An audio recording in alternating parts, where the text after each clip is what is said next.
Hello, ಹೇಗಿದ್ದೀಯಾ? ಏನು ನೋಡ್ತಾ ಇದ್ದೀಯಾ?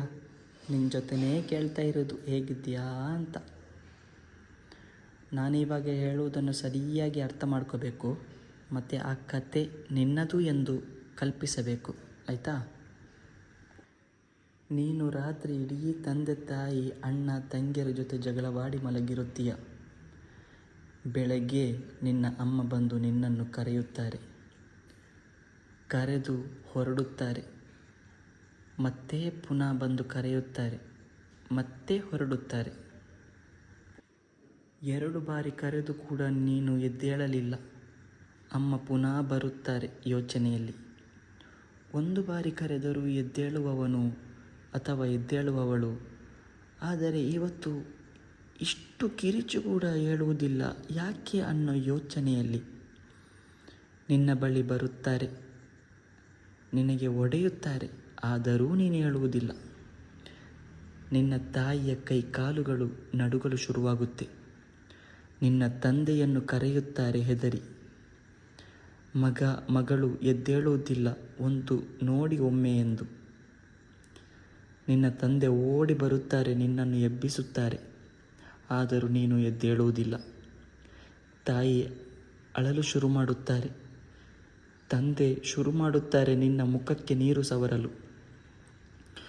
ನಿನ್ನ ಅಣ್ಣ ತಂಗಿಯರು ಕಿರುಚಲು ಶುರು ಮಾಡುತ್ತಾರೆ.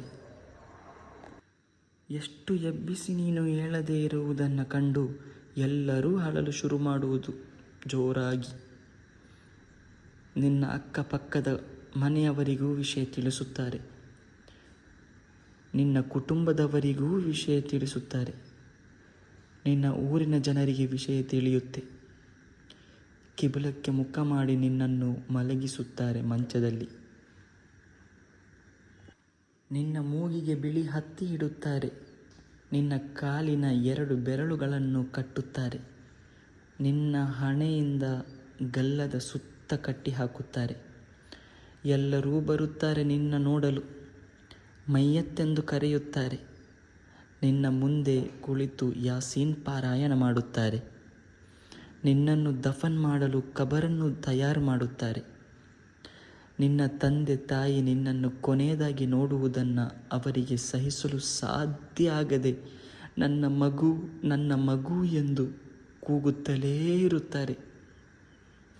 ಕುಟುಂಬದವರು ಹೇಳಲು ಶುರು ಮಾಡುತ್ತಾರೆ ಮೈಯತ್ತನ್ನು ಸ್ನಾನ ಮಾಡಿಸಲು ಕೊಂಡು ಹೋಗುವ ಎಂದು. ನಂತರ ನಿನ್ನನ್ನು ಸ್ನಾನ ಮಾಡಿಸಲು ಕೊಂಡು ಹೋಗುತ್ತಾರೆ.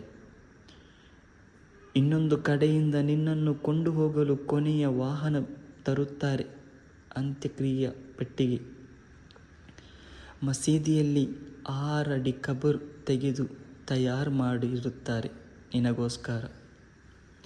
ಇಲ್ಲಿ ನಿನ್ನನ್ನು ಸ್ನಾನ ಮಾಡಿಸಿ ತರುತ್ತಾರೆ. ಕೊನೆಯದಾಗಿ ಎಲ್ಲರನ್ನೂ ಬಿಟ್ಟಿರುತ್ತಾರೆ ನಿನ್ನನ್ನು ನೋಡಲು. ಆ ಹೊತ್ತಿನಲ್ಲಿ ನಿನ್ನ ತಂದೆ ತಾಯಿ ನಿನ್ನ ಅಣ್ಣ ತಂಗಿ ನಿನ್ನನ್ನು ಕರೆದು ಕೂಗುತ್ತಾರೆ. ನಿನ್ನ ಕೊಂಡು ಹೋಗಲು ತಯಾರಿ ನಡೆಸುತ್ತಾರೆ. ನನ್ನ ಮಗುವನ್ನು ಕೊಂಡು ಹೋಗಬೇಡಿ ಎಂದು ಕಿರುಚಿ ನಿನ್ನ ತಾಯಿ ಪ್ರಜ್ಞೆ ತಪ್ಪಿ ಬೀಳುತ್ತಾರೆ. ನಿನ್ನ ತಾಯಿ ಪ್ರಜ್ಞೆ ತಪ್ಪಿ ಬಿದ್ದರೂ ನಿನ್ನ ವಾಹನ ನಿಲ್ಲಲ್ಲ.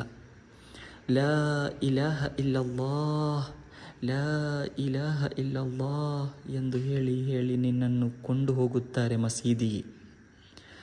ನಿನ್ನನ್ನು ಮಸೀದಿಯ ಒಳಗೆ ಇಟ್ಟು ನಿನ್ನ ಹಿಂದೆ ನಿಂತು ನಮಾಜ್ ಮಾಡುತ್ತಾರೆ. ನಮಾಜ್ ಮುಗಿದ ತಕ್ಷಣ ನಿನ್ನನ್ನು ಕಬರಲ್ಲಿ ಮಲಗಿಸುತ್ತಾರೆ. ಮಲಗಿಸಿ ನಿನ್ನ ಕಬರ್ ಮೇಲೆ ನಿಂತವರು ಕೈಯಲ್ಲಿ ಮಣ್ಣು ಹಿಡಿದು ಮಿನ್ಹಾ ಖಲಕ್ನಾಕುಂ ವಫೀಹಾ ನುঈದುಕುಂ ವಮಿನ್ಹಾ ನುಖ್ರಿಜುಕುಂ ತಾರತನ್ ಉಖ್ರಾ ಹೇಳಿ ನಿನ್ನ ಮೇಲೆ ಹಾಕಲು ಶುರು ಮಾಡುತ್ತಾರೆ. ಕೊನೆಗೆ ನಿನ್ನನ್ನು ಒಂಟಿಯಾಗಿ ಬಿಟ್ಟು ಹೋಗುತ್ತಾರೆ. ರಾತ್ರಿ ತಂದೆ ತಾಯಿ ಅಣ್ಣ ತಂಗಿಯರ ಜೊತೆ ಜಗಳವಾಡಿ ಮಲಗಿದೆ ನೀನು. ಆದರೆ ಅವರ ಬಳಿ ಕ್ಷಮೆ ಕೇಳುವ ಮುನ್ನವೇ ಹೊರಟು ಬಿಟ್ಟೆ. ಇಷ್ಟೇ ಪ್ರಪಂಚ, ಎಲ್ಲ ಮುಗೀತು. 3 ತುಂಡು ಬಟ್ಟೆ ಮಾತ್ರ ನಿನ್ನ ಜೊತೆ.